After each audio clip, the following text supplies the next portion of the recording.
अस्सलाम वालेकुम स्टूडेंट। आज के इस वीडियो लेक्चर में हम बात करेंगे डेफिनेट इंटीग्रल क्या होता है और इसको लेकर हम एक्सरसाइज 3.6 इसके वो क्वेश्चन सॉल्व करेंगे जो हमें ALP में दिए गए हैं। तो सबसे पहले हम डेफिनेशन की तरफ चलते हैं। डेफिनेट इंटीग्रल, तो जैसे कि हमने इनडेफिनेट इंटीग्रल पढ़ा हुआ है, if indefinite integral of f of x with respect to x is equal to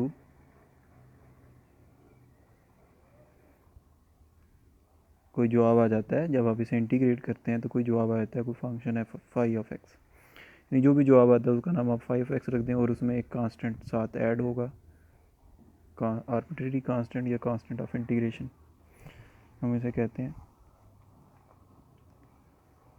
अगर एफ ऑफ एक्स की इनडेफिनेट इंटीग्रल हमारे पास आंसर आती है phi of x plus c, then definite integral of f of x from a to b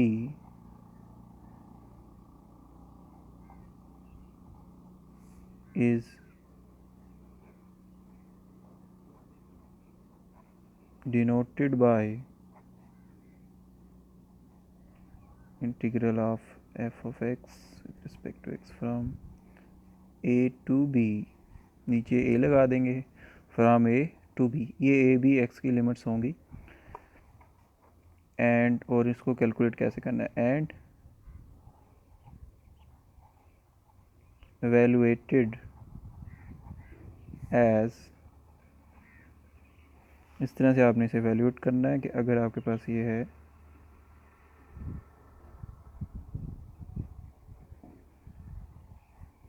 तो आप देखें कि आप अगर लिमिट्स आपके पास ये ना होती, यानी ये अगर इनडेफिनेट इंटीग्रल होता तो इस फॉर्म में होता, उसका ये आंसर आना था।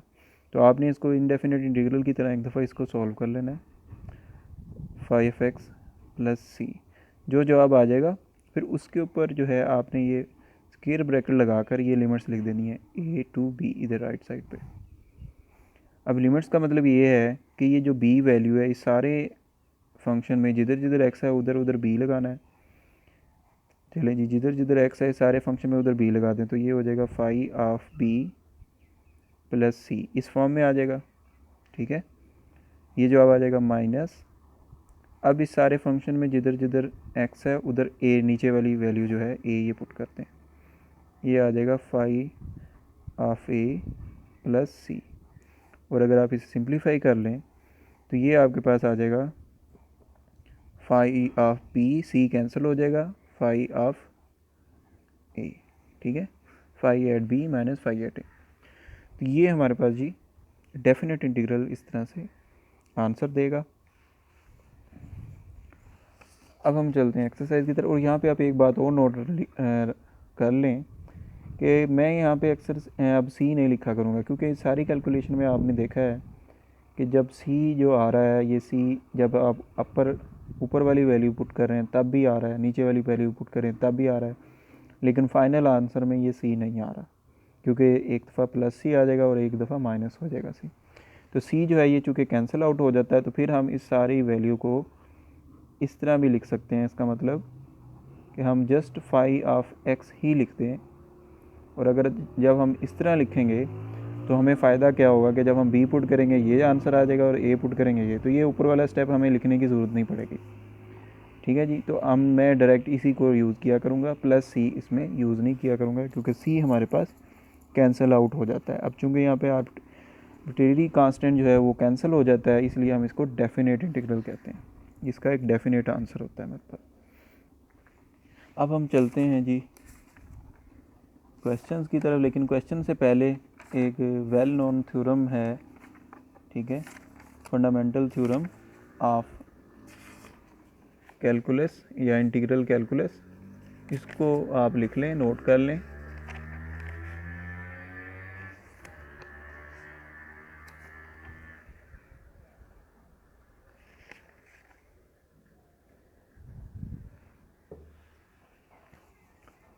Fundamental theorem of calculus.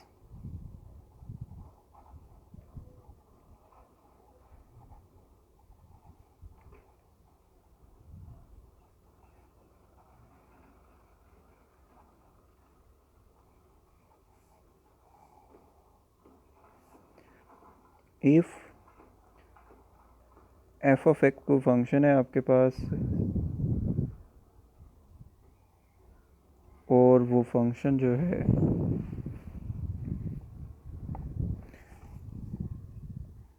अगर आप उसका डेरिवेटिव लेते हैं एफ प्राइम लिखेंगे और आंसर आपके पास आ जाता है फाई ऑफ एक्स, और ये आंसर हमारे पास for each x belongs to the close interval a b, यही आंसर हमारे पास रहता है। एंड और उसके साथ साथ ये जो फाई ऑफ एक्स फंक्शन आ गया है आपके पास, सॉरी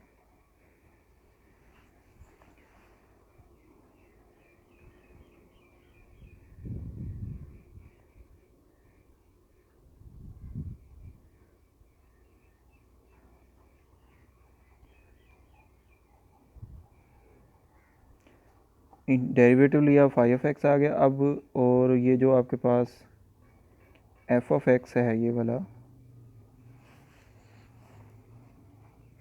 इसका डेरिवेटिव फाई ऑफ एक्स, और फाई ऑफ एक्स जो है इज़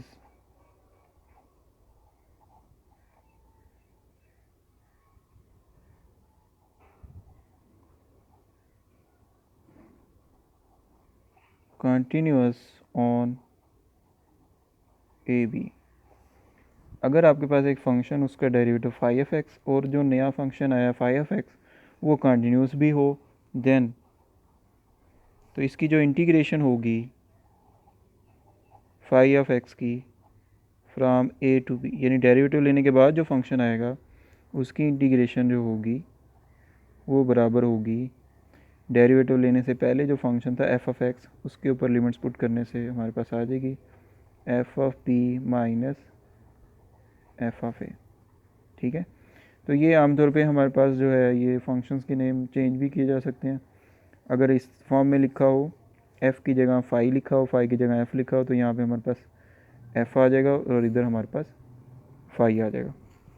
चलिए, fundamental theorem of integral calculus के बाद जो ये तो हमें एवेल्यूट करना बताता है कि इस तरीके से आप एवेल्यूट करते हैं यानी इसको, और डेफिनेशन भी एक्चुअली यही बता रही है हमें। अब हम चलते हैं क्वेश्चन की तरफ। एक्चुअली हमने क्वेश्चन को सॉल्व करना है, तो सबसे पहले जो एग्ज़ाम्पल करनी है मैं वो करने लगा हूँ। एग्ज़ाम्पल 1, और ये एक्सरसाइज का पेज 157 है, और 157 पे हमने क्या करना है, इवेलुएट द इंटीग्रल नंबर 1, एक फर्स्ट पार्ट है -1 to 3 x³ + 3x²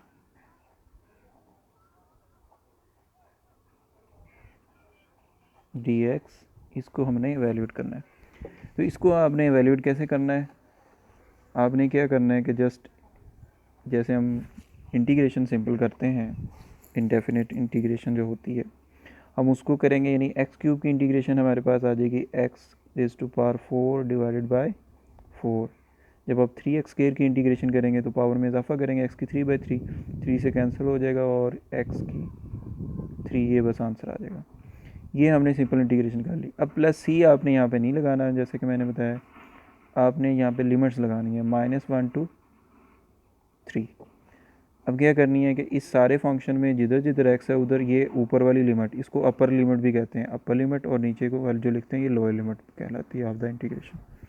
ये जो अपर लिमिट है आपके पास, ये सारे फंक्शन में एक्स की जगह पुट कर दें, तो ये 3⁴ डिवाइडेड बाय 4 3⁻³ ये आपके पास आ जाएगा। फिर -1 लगाएं और फिर इस सारे फंक्शन में लोअर लिमिट पुट कर दें, -1 की पावर 4 डिवाइडेड बाय 4 -1 की पावर 3।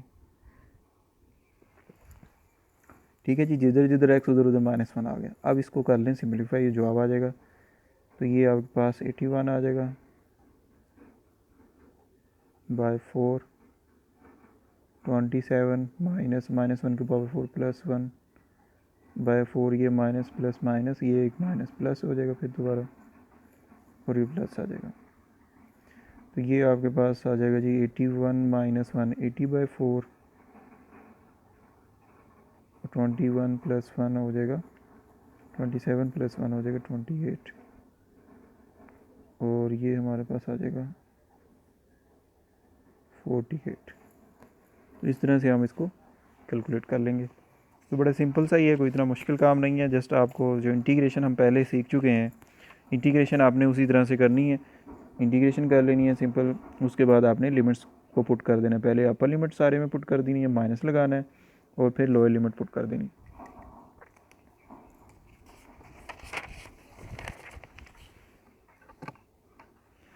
अब हम ज़रा नेक्स्ट चलते हैं। क्वेश्चन जो है इसकी एग्जांपल का जो सेकंड पार्ट है इसी एग्जांपल का, integration from 1 to 2 of x square +1 divided by x + 1 dx। ठीक है, तो इस इंटीग्रल को कैलकुलेट करना है हमने। इस इंटीग्रल को सिंपल पहले हम इंटीग्रेशन करेंगे। तो इंटीग्रेशन करने के लिए आप जी सबसे पहले जो ये लिखा हुआ है ये रैशनल फ्रैक्शन है, इम्प्रॉपर ऊपर डिग्री ज़्यादा है, इसको आप डिवाइड कर लेंगे,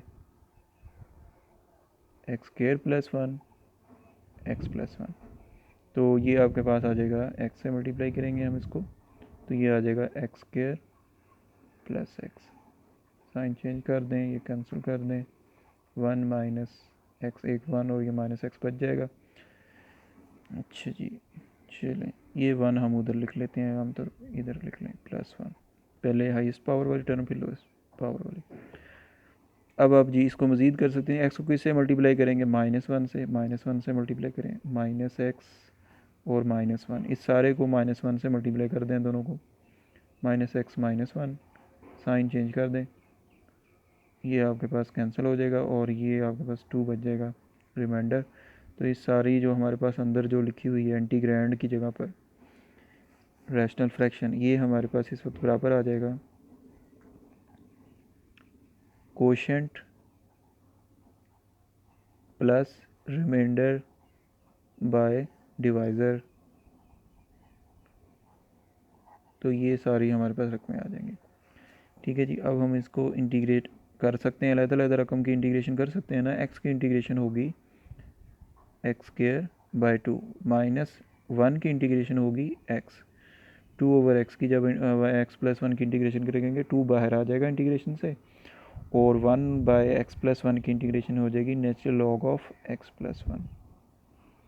और फिर इस सारी इंटीग्रेशन में आपने क्या करना है, लिमिट्स पुट करनी है 1 to 2। तो जिधर जिधर x है उधर आप 2 पुट कर दें, 2² divide by 2 -2 + 2 natural log of 2 + 1। ठीक है, अब आप लगाएं एक माइनस, और फिर इस सारे फंक्शन में जिधर x है उधर 1 पुट कर दें, x की जगह 1 पुट करें, तो ये आ जाएगा 1²/2 यानी 1/2 ये आ जाएगा, -1 + 2 नेचुरल लॉग ऑफ 1 + 1। अब इनको सिंप्लीफाई कर दें, 4/2 2 आ जाएगा, -2 2 नेचुरल लॉग ऑफ 3 आ जाएगा, माइनस से मल्टीप्लाई कर दें जी 1/2 + 1 -2 नेचुरल लॉग ऑफ 2। तो इसमें कुछ कैंसिल होता है जी, ये कैंसिल होता है, 1 - 1/2 इज़ +1/2 आ जाएगा। तो ये हमारे पास 2 नेचुरल लॉग 3 है और -2 नेचुरल लॉग 3 है, तो नेचुरल लॉग 2 है। तो ये हम इसको क्या कर सकते हैं, यहाँ पे आपके पास कॉमन ले लें या इसको पावर में लिख लें, जैसा भी आपको इजी हो। तो चलें जी, मैं 2 कॉमन ले लेता हूँ। Natural log of 3 minus natural log of 2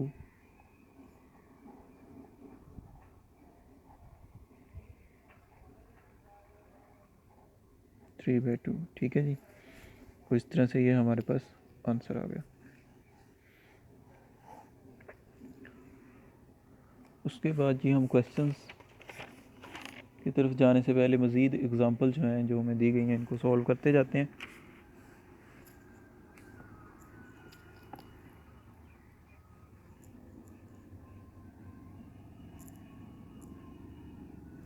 zero to π/4 secant x into secant x plus tan x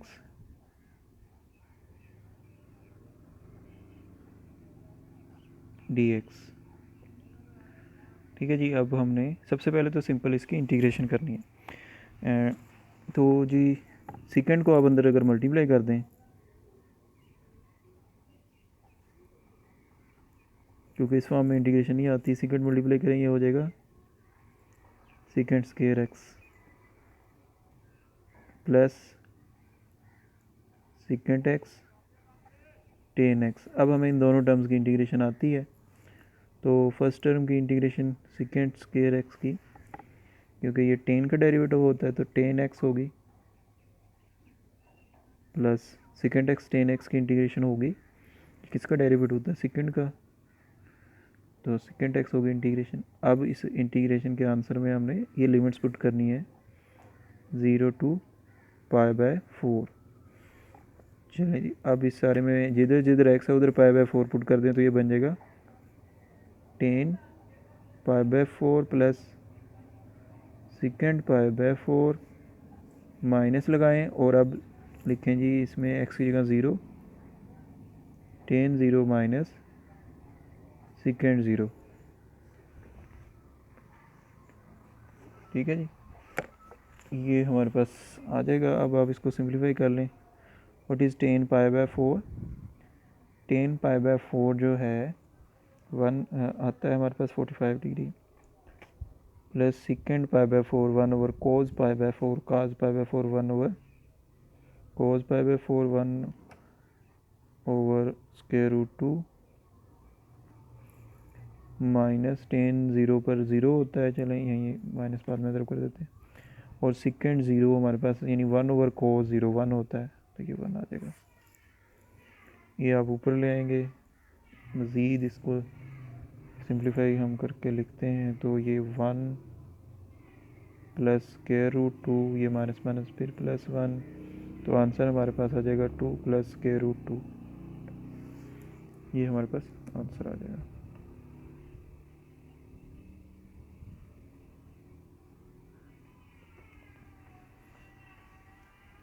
ठीक है, एक मिनट, यहाँ पे कुछ मिस्टेक हो गई है। डेट इज़ प्लस, तो इधर आपने प्लस लगाना है तो ये भी प्लस होगा और ये माइनस हो जाएगा और ये कैंसिल हो जाएगा और 2 नहीं आएगा आपके पास, स्क्वायर रूट 2 सिर्फ आंसर में आएगा। ठीक हो गया जी, तो ये ज़रा कैलकुलेशन आपने भी ख्याल से करनी है, कहीं पर इलामत गलत लिख दी तो सारा जवाब गलत हो जाएगा इन पर। अब हम चलते हैं मज़ीद जो है क्वेश्चंस की तरफ चलते हैं। इसके बाद आती है बारी एग्जाम्पल 4 पे भी निशान लगा हुआ है, ये भी करना ही हमने ALP में। हाँ जी, that is very important example, example number 4।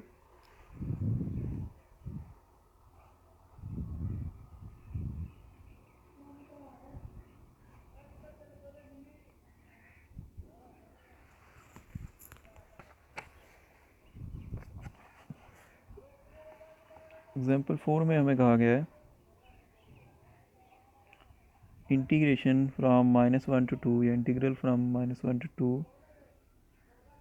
Of x plus absolute value of x dx।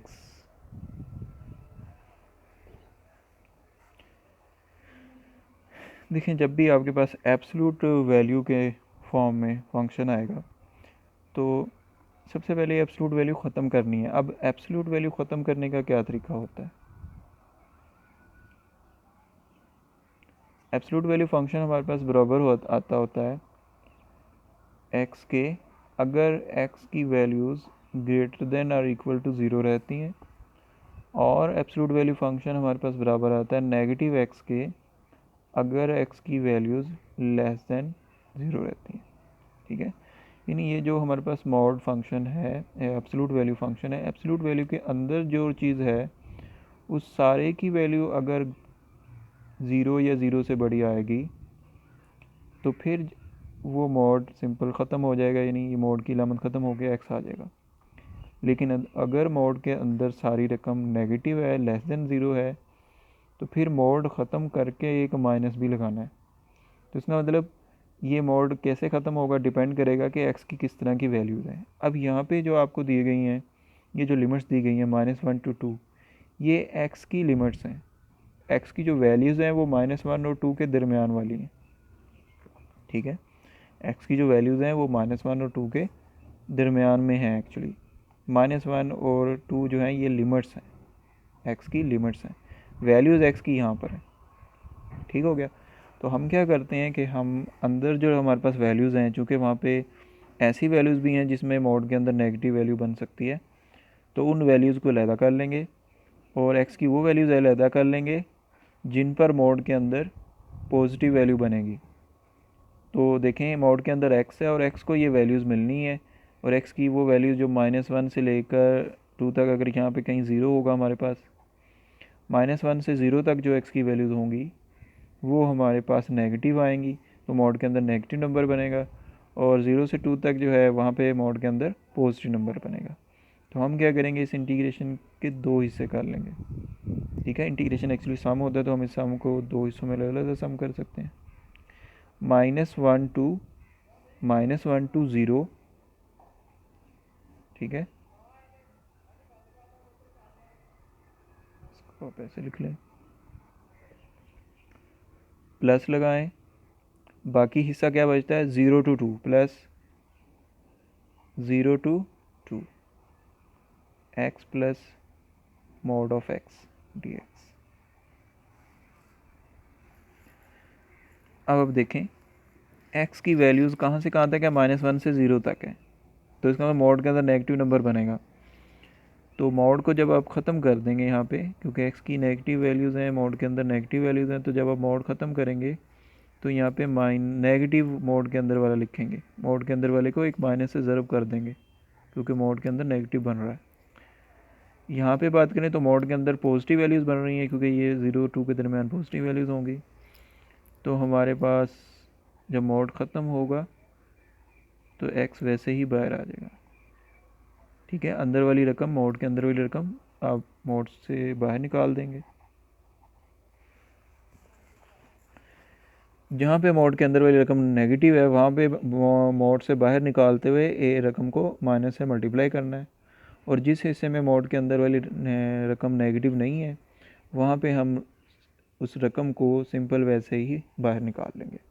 ठीक है, अब ये इसको आप इंटीग्रेशन करेंगे, लेकिन आप ये देखेंगे x माइनस एक्स ये कैंसिल होकर हमारे पास क्या आ जाएगा, यहीं पर हमारे पास 0 आ जाएगा, 0 dx। अब 0 की इंटीग्रेशन क्या होती है, कांस्टेंट, और कांस्टेंट जो होता है वो डेफिनेट इंटीग्रल में वैसे ही नहीं आता, तो इसका आंसर जो है ना ये आपके पास 0 आ जाएगा। लेकिन आगे इसको आप देख लें, ये x प्लस एक्स हो जाएगा 2x। ठीक है, dx। अब 2x की इंटीग्रेशन पहले करें, x² 2 साइड पर भी होगा, तो x² 2 और 2 मल्टीप्लाई हो गए, ये कैंसिल हो गए, x² आ जाएगा। तो इंटीग्रेशन हमारे पास x, और इस हिस्से पर जो जवाब आया है इस पे आपने लिमिट्स अभी पुट करनी है 0 to 2। तो ये लिमिट्स पुट करने से ये तो चूँकि c आना है, c में लिमिट्स पुट करेंगे और c माइनस c 0 आ जाएगा। तो यहाँ पे हम कैलकुलेट करेंगे, तो आंसर हमारे पास 2 इसमें पुट कर दें जी, 2 का स्क्वायर माइनस अब 0 पुट कर दें, 0 का स्क्वायर, तो ये 4 आ जाएगा इस तरह से। ठीक है जी, ये इम्पोर्टेंट इस लिहाज से कि हमने जो इसकी इंटीग्रेशन है, इस इंटीग्रेशन को दो पार्ट्स में करना है। ठीक है ना, दो पार्ट्स में डिवाइड कर देना। वो वाले, यानी इस तरह से दो पार्ट्स बनाने, एक पार्ट के ऊपर हमारे पास एक्स की जो वैल्यू होगी वो इस तरह से होगी कि मोड के अंदर रकम नेगेटिव बनेगी, दूसरे पार्ट के अंदर एक्स की वैल्यू इस तरह से होगी कि मोड के अंदर रकम पॉजिटिव बनेगी।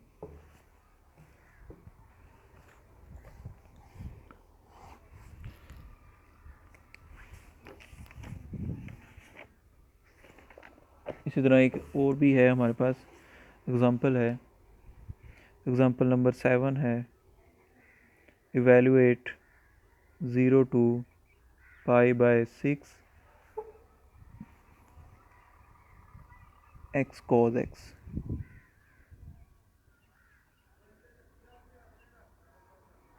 dx। तो इसको सबसे पहले तो आप इसे इंटीग्रेशन करेंगे, तो ये जो कि दो फंक्शंस मल्टीप्लाई हो रहे हैं, तो यहाँ पे हम इंटीग्रेशन बाय पार्ट्स अप्लाई कर देंगे। तो फर्स्ट फंक्शन हम उसको लेते हैं आमतौर पे जिसका डेरिवेटिव ज़रा सिंपल हो जाए। तो x को फर्स्ट फंक्शन मानते हुए आप इसे इंटीग्रेशन बाय पार्ट करें ज़रा। फर्स्ट फंक्शन इंटीग्रेशन सेकंड का, तो cos की इंटीग्रेशन होगी साइन x, क्योंकि साइन x का डेरिवेटिव है, ठीक है जी।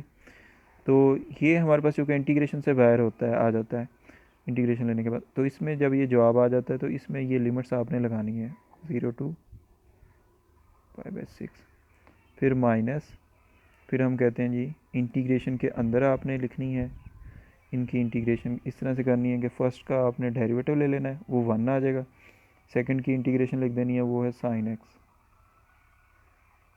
ठीक है। अब ये जो बाहर वाली इंटीग्रेशन है इस पे ये लिमिट आपने लगानी है 0 to पाई बाय 6। अच्छा, ये तो इंटीग्रेशन से बाहर आ चुके हैं, उन पे लिमिट अब हमने पुट करनी है। तो पाई बाय 6 जिधर जिधर एक्स पुट कर दें, pi by 6 multiply sine pi by 6 minus x की जगह 0 लगाएं तो ये 0 आ जाएगा। अब इस साइड पे आ जाए माइनस, पहले इंटीग्रेशन होगी, साइन की इंटीग्रेशन हो जाएगी माइनस कॉस एक्स, और इस पे आपने लिमिट अभी पुट करनी है 0 to पाई बाय 6। अच्छा, ये पाई बाय 6 और साइन पाई बाय 6 यानी कितना हो जाएगा साइन पाई बाय 6, 30 डिग्री 1/2। तो ये आपके पास 1/2 मल्टीप्लाई कर दें, और ये जो है माइनस बाहर कॉमन ले लें, माइनस माइनस प्लस, और लिमिट अप्लाई कर दें। जब आप लिमिट अप्लाई करेंगे प्लस कोज में, ये मैंने बाहर बाहर मल्टीप्लाई करके प्लस कर दिया, कोज एक्स में अपर लिमिट पुट करेंगे एक्स की जगह पे कोज पाई बाय 6, माइनस लगाएं, लोअर लिमिट पुट करें कोज 0, इसको कर दें सिंप्लीफाई, तो pi by 12 cause pi by 6 कितना होता है जी, पाई होता है हमारे पास 180, 180 बाई 6 30 डिग्री, कोस 30 डिग्री के रूट 3/2 माइनस कोस 0 1, ठीक है जी। ये हमारे पास आंसर आ गया। इसको मज़ीद अगर आप करना चाहते हैं तो आप एलसीएम लेके लिख सकते हैं, 12 पाई प्लस 6 के रूट पाई और माइनस 12, ठीक है जी।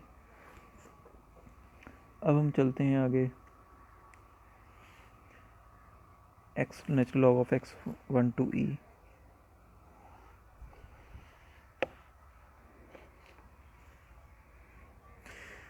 एग्जाम्पल नंबर 7 है जी 1 integration from 1 to e x natural log of x dx, ठीक है। ये ई वही वाला जो नेचुरल लॉग की बेस होती है। तो इंटीग्रेशन बाय पार्ट्स होगा ये भी, क्योंकि दो फंक्शन मल्टीप्लाई हो रहे हैं। और ये हमारे पास क्या होगा जी, first function integration of second आती है, नहीं आती, तो इसका मतलब हम एक्स को भी नहीं ले सकते, फंक्शन की पोजीशन चेंज करते हैं। जिसका आपको इंटीग्रेशन नहीं आता उसको फर्स्ट पोजीशन पे ले जाएं। तो नेचुरल लॉग ऑफ एक्स जो है ये मैं फर्स्ट पे ले गया, और डॉट एक्स जो है इसको बाद में लिख दिया, ठीक है। अब आप करें इंटीग्रेशन बाय पार्ट्स करने लगे। अब हमें फर्स्ट फंक्शन का डेरिवेटिव लेंगे तो ये आ जाएगा 1/x। सेकंड का अब हम इंटीग्रेशन यहाँ पे ले सकते हैं, यहाँ पे सेकंड का इंटीग्रेशन नहीं ले सकते थे, इधर इसको मैंने x को सेकंड बना लिया, तो ये x की जगह आ जाएगा x² बाय 2। अब ये चूँकि इंटीग्रेशन के आंसर में ये आ गया हिस्सा, तो इसमें अभी आपने लिमिट भी पुट करनी है, माइनस लगा दें, इंटीग्रेशन फ्राम 1 to e, और अंदर क्या करना है जी, फर्स्ट का डेरिवेटिव लिखना है और दूसरे की इंटीग्रेशन लिखनी है, dx। यहाँ बाई पार्ट्स में जो है यहाँ पे मैं गलती कर गया, तो बाई पार्ट्स में फर्स्ट फंक्शन सेम है एज इट इज़ होता है, यहाँ पे natural log x as it is आएगा, ठीक है। सेकंड की इंटीग्रेशन हम लिखते हैं, इसके अंदर हम फर्स्ट का डेरिवेटिव और सेकंड की इंटीग्रेशन लिखते हैं। चलें जी, यहाँ पे अब आप लिमिट पुट कर दें, एक्स की जगह ई पुट कर दें, natural log of e square by 2, natural log of e क्या हो जाएगा हमारे पास, ये मैं ई स्क्वायर बाई 2 पहले लिख लेता हूँ, natural log of E minus लगाएं, 1 पुट कर दें, 1 square by 2 natural log of 1, ठीक है जी। ये आंसर यहाँ पे आ गया, माइनस लगाएं, इनको पहले सिंप्लीफाई करें फिर इंटीग्रेशन करें, 1/2 बाहर, एक्स कैंसिल तो एक्स बच गया, d x. Natural log of e 1 हो जाएगा, 1 होता है e square by 2, natural log of 1 0 होता है, 1 का लॉग 0 होता है, उसके बाद माइनस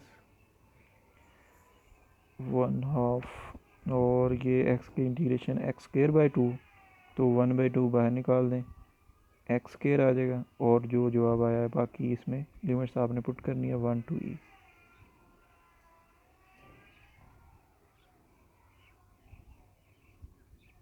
जी हाँ जी, एक्स की जगह ई पुट करें जी, ई स्क्वायर, माइनस लगाएं, एक्स की जगह 1 पुट करें, 1 square,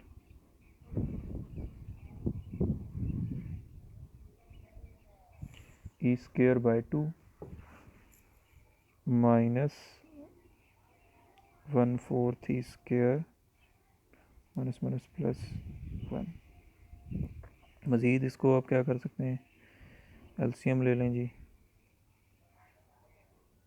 4 2 E square minus E square plus 4, ये आपके पास आ जाएगा E square plus 4 divide by 4।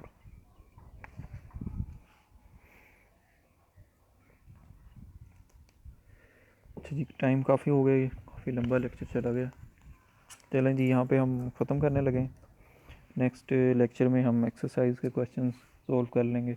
Okay जी, अल्लाह हाफिज़।